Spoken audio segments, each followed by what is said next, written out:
Hello， 今天来拆2个快递，这个是和手账相关的，然后那个离心纸本也不够贴了，我就想自己做嘛。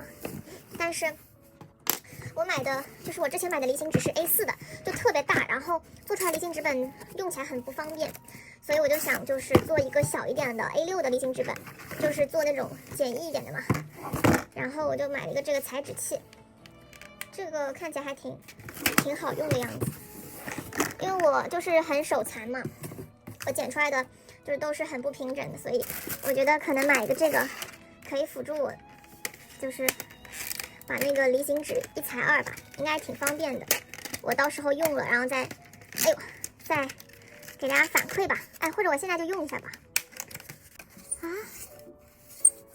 哦，我知道了，它好像是对面那条边，我好像翻车了。对，它是在这条边，哦，在这里，对，它裁的是这条边，笑死了，我还搞错了。然后这是买的一个手账的工具吧，算是。Hello， 今天来拆一个快递，这快递特别大，是我在阿里巴巴买的收纳，真的挺多的。有一些是我第一次买，所以有可能会踩雷，但是因为它便宜嘛，然后我现在就把它放到地上吧。然后我稍微理了一下。就是真的挺多东西的，我把它都拆开来了，它都是包了一个塑料袋的。我就是按它的种类分了一下，先看一下这一堆吧。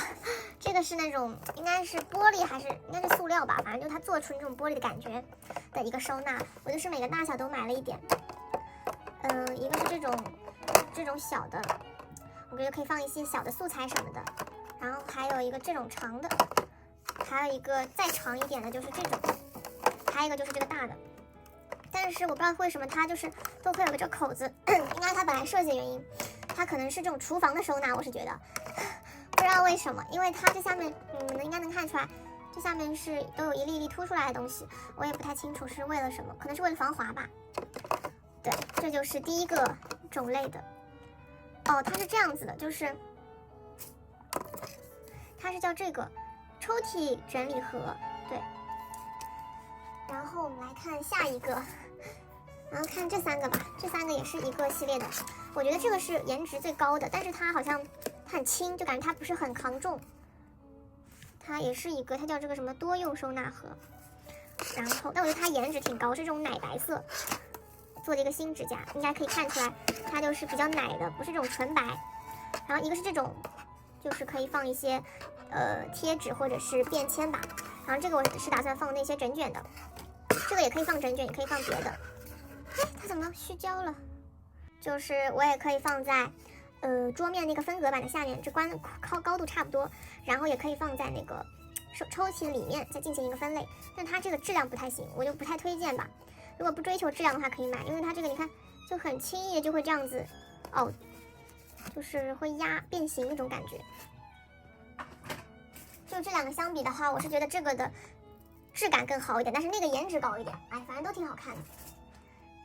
然后再来看第3个种类吧。我先讲一下，顺便我还带了2包这个棉签，对，因为快用完了，反正它很便宜。然后我们来看一下这一摞吧。这一摞呢，这些是我之前就买过的，就感觉挺好用，就回购了一下。然后这2个是长的这种可以放胶带的。这2个也是我之前买过的，就是也可以放在抽屉的里面再进行一个分隔，然后能放很多胶带。但其实我也没那么多胶带，但是我就想每一个都尝试一下，反正肯定可以放别的东西。接下来这几个呢是更大一点的，我是觉得可以放在我那个小推车里面，就是如果我买新的那个小推车的话。然后这个就比较大嘛，我也没想好放什么，反正就是买了再说。就这里面应该能放一些乱七八糟的贴纸、便签或者是看展就是会拿到的一些册子之类的。这就是第3个。然后这个的话，它这个质量还是不错的。最后4个呢，就是这种抽屉，就是这个。然后它是有2个种类，一个是这种白色的纯白的对焦，还有一个是这种透明的，因为我不知道哪一个好看，就是所以我各买了2个。然后我现在觉得都挺好看，真的都挺好看的，反正不行也能给我妈用。对，它就是这样子拆开来之后就是垒在一起，然后就可以放点东西，就蛮好。它唯一缺点就是它没有盖子，这样子是可以把下面那个盖子，但是最上面那个总归盖不住，就是反正这个颜值也挺高，但是它很小，就是它非常的小，就一个巴掌这么大，就大家要注意大小的问题。好啦，那这就是一期阿里巴巴的收纳的分享。到时候我如果把我的那个桌面整理干净的话，我会出一期分享的，就是出一期收纳完之后的样子。那就这样，拜拜。我给大家浅浅看一下这些收纳都被我放在什么地方了。这个抽屉里就是有一个这个，应该是我视频当中有的。然后这边这个啊，这个也都是的，就是我因为最近还没有时间整理，反正我就都扔在这里了，所以我整个桌子就是非常的乱，非常局促。然后这里也有一个，这个我就是塞了各种便签、胶带、分装什么的。